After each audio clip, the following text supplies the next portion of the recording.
हमारे देश के जितने भी लोग हैं, हम सभी लोगों को पता है कि हमारे देश का जो रिलेशन है चाइना के साथ वो कैसा है। चाइना किस नज़रिए से हमारे भारत देश को देखता है और चाइना किस तरीके से फिराक में रहता है कि वो किसी भी प्रकार से हमारे टेरिटरी में घुस के हमारे जो चीज़ें हैं उसको अपने कंट्रोल में कर ले। कभी चाइना हमारे देश के अरुणाचल प्रदेश में घुसने की कोशिश करता है, तो कभी चाइना हमारे लद्दाख में घुसने की कोशिश करता है, तो कभी चाइना यही सेम पैतरा हमारे इंडियन ओशन में अपनाता है। हो सकता है में से बहुत सारे लोगों को पता ना हो, लेकिन चाइना हमारे देश के ऊपर स्ट्रिंग ऑफ पर्ल्स नाम का स्ट्रैटेजी इस्तेमाल करता है।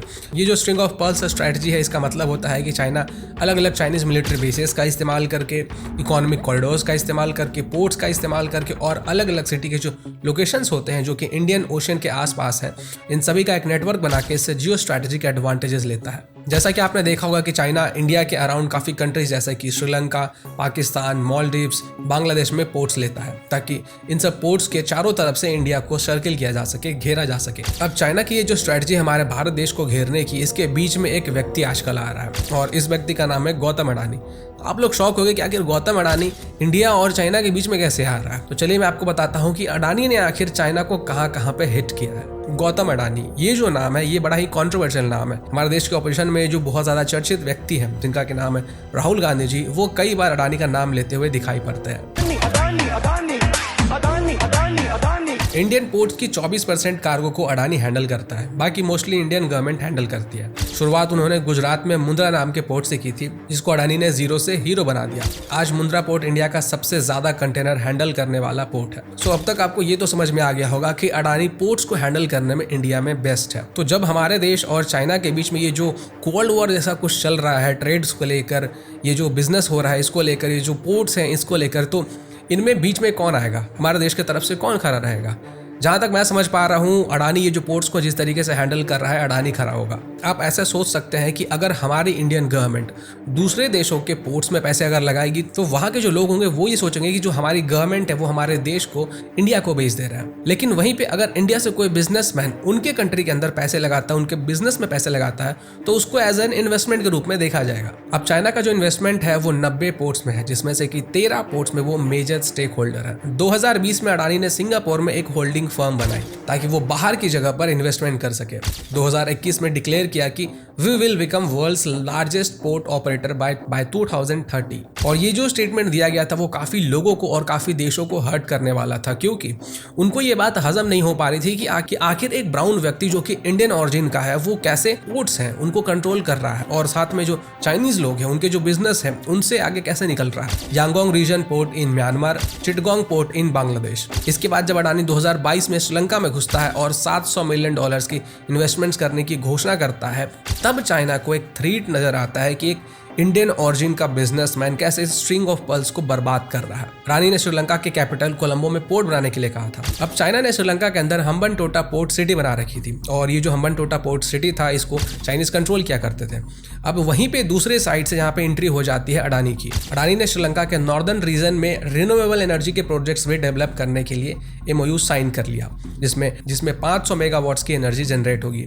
अब ये जो प्रोजेक्ट था इसको पहले चाइनीज कंपनी करने वाली थी, लेकिन ये जो प्रोजेक्ट था वो मिल गया अडानी को। अब सोचिए कि ये प्रोजेक्ट कोई पहले चाइनीज कंपनी करने वाला था, लेकिन अब ये प्रोजेक्ट मिल गया अडानी को। तो चाइना के जो बिजनेसमैन थे और जो चाइनीज गवर्नमेंट था उनके लिए अडानी बन गया एक सरदर्द, उनके लिए एक नाइटमेयर के जैसा हो गया कि भाई हमारे हाथ से जो प्रोजेक्ट है उसको छीन कर अडानी अपने पास ले जा रहा है। अडानी ने UAE के साथ मिलकर तंजानिया में पोर्ट बनाया और ये जो पोर्ट था, इस पोर्ट का नाम था डार एस सलेम पोर्ट। और गेस करो कि यहाँ पे कौन सी कंट्री पहले से मौजूद होगी। बिल्कुल आपने सही गेस किया, यहाँ पे भी चाइना पहले से मौजूद थी। यहाँ पे चाइना बागमयो पोर्ट में एक्टिव था, लेकिन डार एस सलेम पोर्ट तंजानिया का बिगेस्ट पोर्ट है। अब जैसे जैसे हमारे अफ्रीकन कंट्रीज के साथ रिलेशन बढ़ेंगे, जो ट्रेड होंगे वो बढ़ेंगे, तो ये जो पोर्ट है वो हमारे देश के काम आएगा। तो पहले तो अडानी श्रीलंका के अंदर चाइना के लिए एक सरदर्द बन के उभरा और चाइना के इस सरदर्द को फिर इन्होंने अफ्रीका में बढ़ाया। लेकिन इसके बाद एक दिक्कत आ जाती है। आपको याद होगा कि अडानी के ऊपर जो हिंडनबर्ग रिपोर्ट पब्लिश किया गया था, जो कि अडानी को डैमेज करने के लिए था। अब इसी रिपोर्ट के बाद अडानी की एक डील फाइनल होने वाली थी इजराइल के एक पोर्ट की। तो क्या ये सिर्फ एक कोइंसिडेंस हो सकता है कि अडानी के जब बड़े बड़े प्रोजेक्ट्स आने वाले थे उसी समय पे एक रिपोर्ट पब्लिश किया जाता है और अडानी के जो शेयर्स होते हैं वो लगातार गिरते जाते हैं और शॉर्ट सेलिंग करके हिंडनबर्ग की इस रिपोर्ट का इस्तेमाल करके पैसे बनाए जाते हैं? क्योंकि यहाँ पे गौर करने वाली बात यह है कि अडानी का जो डायरेक्ट कंपटीशन था इजराइल के हाइफा पोर्ट में वो कोई और नहीं था बल्कि वहां पे भी एक चाइनीज कंपनी थी जिसका कि नाम है संघाई इंटरनेशनल पोर्ट ग्रुप। अब हिंडनबर्ग की इस रिपोर्ट ने जो एलिगेशंस लगाए अडानी के ऊपर, जिस तरीके से मिस इन्फॉर्मेशन फैलाया गया, इसके कारण जो अडानी का ग्रोथ था वो स्लो हो गया। अडानी की बातचीत चल रही थी ग्रीस में पोर्ट्स एक्वायर करने की, लेकिन सब रुक सा गया। अडानी की बातचीत चल रही थी कवाला और वोवोलो जैसे पोर्ट्स के लिए, और यहाँ पे भी चाइना की सिस्को कंपनी अडानी का मेन कॉम्पिटिशन था जो कि पहले पायरियोस पोर्ट को कंट्रोल करती थी।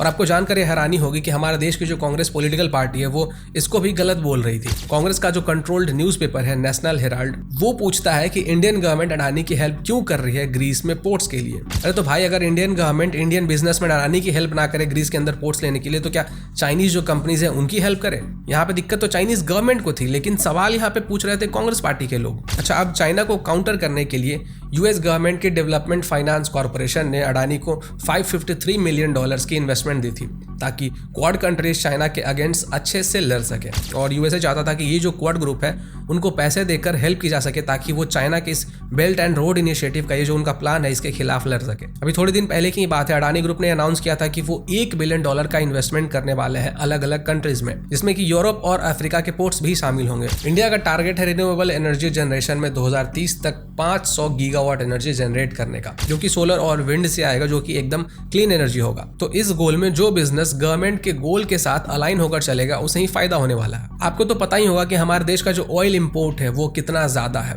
कितना ज्यादा अमाउंट में हम लोग ऑयल को इंपोर्ट करते हैं दूसरे देशों से, ताकि हम अपने देश के जो लोग हैं उनकी जरूरत को पूरा कर सकें। अब जैसे जैसे हमारे देश के अंदर ईवीज पॉपुलर होंगे तो ये जो ऑयल इंपोर्ट्स होंगे ये भी धीरे धीरे कम होंगे। अब क्योंकि ईवी ज्यादा यूज होंगे तो इसके लिए जो इलेक्ट्रिसिटी का डिमांड होगा वो ज्यादा होगा, और आज के डेट में हम जो मोस्टली इलेक्ट्रिसिटी है उसको कोल से ही प्रोड्यूस करते हैं। अब जैसे जैसे दुनिया क्लीन एनर्जी की तरफ बढ़ती जा रही है तो हमारा जो देश है वो भी क्लीन एनर्जी की तरफ बढ़ रहा है। हमारे गवर्नमेंट का एम है कि 2070 तक हम लोग नेट जीरो एमिशन को अचीव कर लेंगे, और इसके लिए हमारा जो रिन्यूएबल एनर्जी है इसको बूस्ट करने की बहुत ज़्यादा ज़रूरत है।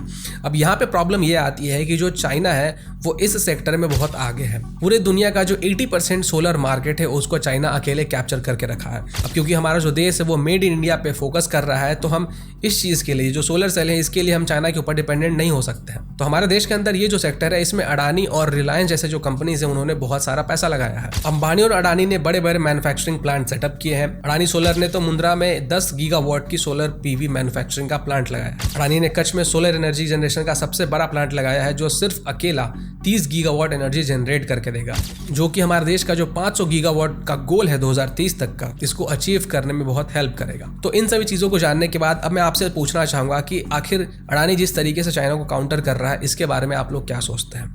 कमेंट करके अपना ओपिनियन जरूर बताइएगा।